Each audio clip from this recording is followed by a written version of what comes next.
विद्यार्थियों, हरवंश राय बच्चन द्वारा रचित आत्म परिचय कविता के तीसरे भाग में आपका पुनः स्वागत है।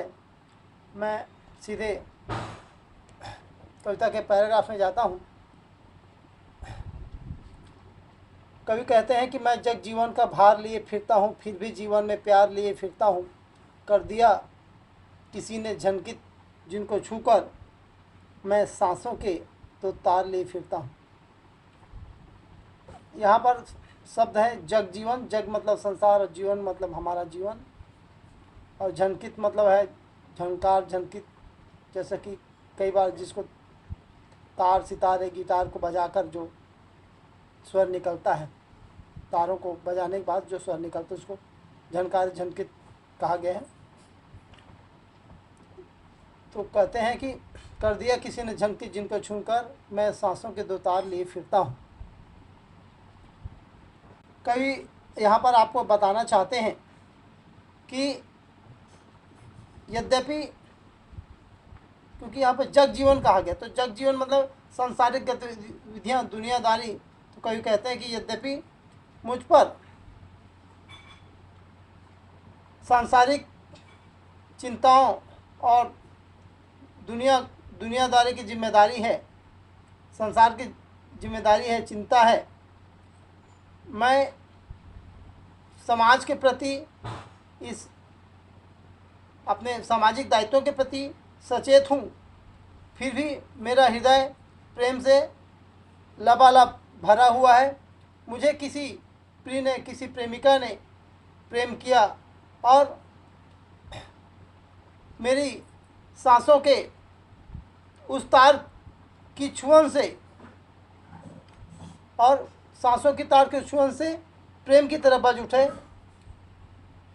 मैं प्रेम में तरंगित हो उठा और मैं उसी प्रेम की झनकार में अब खोया खोया सा रहता हूँ। कहा कि मैं सांसों के दो तार लिए फिरता हूँ, उसी प्रेम की तरंगों में खोया खोया सा रहता हूँ। दूसरे पैराग्राफ में हम देखते हैं कि मैं स्नेह सुरा का पान किया करता हूँ। मैं स्नेह सुरा का पान किया करता हूँ, मैं कभी न जग का ध्यान किया करता हूँ। जग पूछ रहा उनको जो जग की गाते, मैं अपने मन का गान किया करता हूँ। विद्यार्थियों देखेंगे स्नेह, स्नेह माने प्यार, प्रेम, सुरा मतलब मदिरा।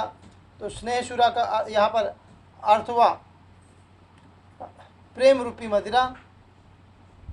तो और एक शब्द आया ध्यान।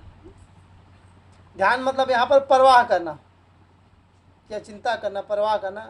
हालांकि ध्यान का मतलब यहाँ पर कोई ध्यान लगाना या उस प्रकार से नहीं, लेकिन यहाँ पर परवाह करना है, चिंता करना। तो कवि कहते हैं कि मैं स्नेह सुरा का पान किया करता हूँ, अर्थात मैं प्रेम रूपी मदिरा का पान किया करता हूँ।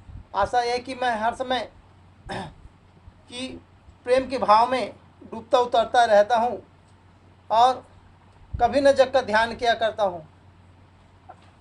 मुझे सांसारिक झंझटों की कोई परवाह नहीं है। मैं संसार के उलझन में नहीं पड़ना चाहता कि संसार मेरे बारे में क्या सोचता है, मुझे पागल, प्रेमी, आवारा आदि कहता है, इस पर मैं कभी ध्यान नहीं देता। और यहाँ पर वास्तव में विरोधाभास झलक रहा है इस पैराग्राफ में, क्योंकि पहले पैराग्राफ में कवि कहते हैं कि मुझे सांसारिक जिम्मेदारी मुझ पर है, संसार इस दुनिया की चिंता है, लेकिन यहाँ पे कहते हैं कि मुझे संसार के झंझटों से कोई लेना देना नहीं। और अगली दो पंक्ति में कहते हैं कि जग पूछ रहा उनको जो जग की गाते, मैं अपने मन का गान किया करता हूँ। और कवि कहते हैं कि यहाँ संसार वाले उनको पूछते हैं जो संसार की स्तुति करते, जग की गाते, गाते माने गाने माने स्तुति। संसार वाले, दुनिया वाले उसको पूछते हैं जो इस संसार की स्तुति किया करता हूँ, संसार की स्तुति किया करते हैं। और कवि कहते हैं कि मैं अपने मन का गान किया करता हूँ। मैं तो अपने मन का गान किया करता हूँ, मन के भावनाओं को व्यक्त करता हूँ। मैं अपनी कविताओं का विषय मैं खुद स्वयं हूँ। तो इस प्रकार से हम दूसरे पैराग्राफ की बात तीसरे पैराग्राफ में आते हैं और देखते हैं कि हरिवंश राय बच्चन जी क्या लिखते हैं कि मैं निज उर के उद्गार लिए फिरता हूँ, मैं निज उर के उद्गार लिए फिरता हूँ, मैं निज उर के उपहार लिए फिरता हूँ, मैं निज उर के उद्गार लिए फिरता हूँ, मैं निज उर के उपहार लिए फिरता हूँ। है यह पूर्ण संसार न मुझको भाता, है यह पूर्ण संसार न मुझको भाता, मैं स्वप्नों का संसार लिए फिरता हूँ। निज मतलब विद्यार्थियों अपना व्यक्तिगत, आपकी अंग्रेजी भाषा में कहूँ तो निज पर्सनल, और उर मतलब है हृदय, और उद्गार मतलब भाव, और अपूर्ण मतलब यहाँ पर अधूरा, और भाता माने अच्छा लगना। और यहाँ पर जो कहना है कि सपनों का संसार जो आप बता रहे हैं, कभी मैं आपको स्क्रीन में बहुत नज़दीक से दिखाता हूँ। स्वप्नों का संसार, तो सपनों का संसार मतलब है नई कामनाओं या इच्छाओं वाला कोई हमारा भौतिक संसार। कवि कहते हैं कि इसकी व्याख्या सुनिए विद्यार्थियों, कि मैं निज उर के उद्गार लिए फिरता हूँ, अर्थात मैं दुनिया के बारे में नए नए मनोभाव रखता हूँ। मैं उन्हीं मनोभावों को लिए लिए उमड़ता घुमड़ता रहता हूँ। मैं इस संसार को अपने हृदय के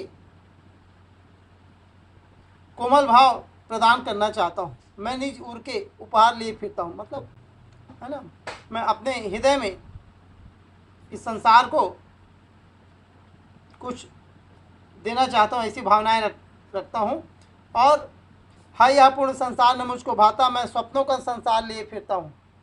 यह बाहरी संसार मुझे अपूर्ण लगता है, अधूरा लगता है, इसमें प्रेम का अभाव है, प्रेम कहीं दिखाई नहीं देता, इसलिए यह प्रेम विहीन संसार मुझे भाता नहीं है। लिखे हैं ना कवि ने कि है यह अपूर्ण संसार न मुझको भाता, मैं स्वप्नों का संसार लिए फिरता हूँ।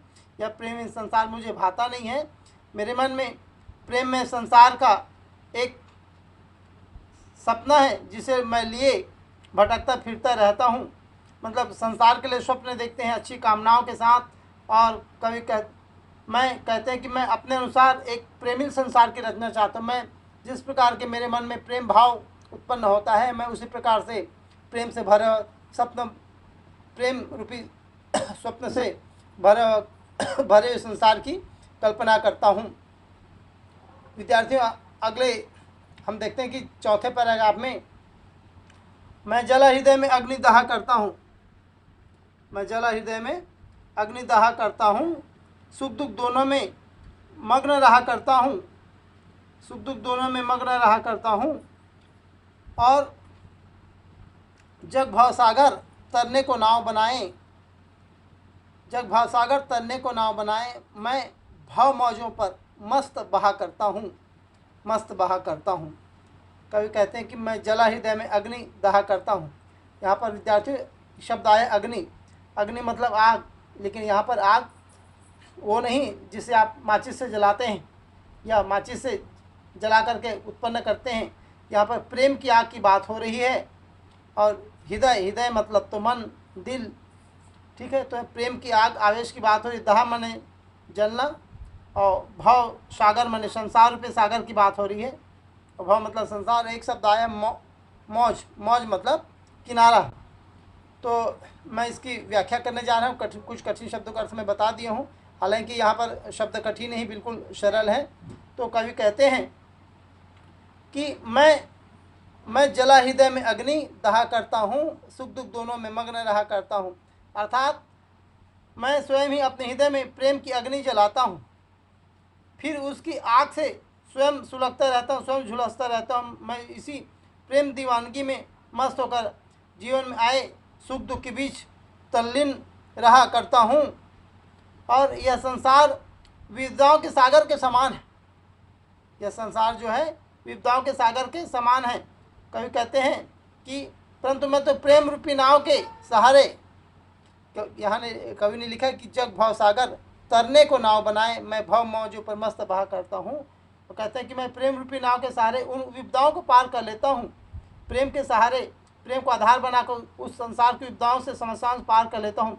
इस प्रकार मैं संसार रूपी सागर के किनारे लग जाता हूँ, संसार पे सागर के किनारे लग जाता हूँ और अपने प्रेम की मस्ती और उमंग से मैं जिया करता हूँ। अपने हिसाब से मैं मौज मस्ती करते हुए जीते रहता हूँ। विद्यार्थियों, इस तीसरे लेक्चर में यहीं तक, और चौथे लेक्चर में आपसे पुनः भेंट होगी। तब तक के लिए जय हिंद।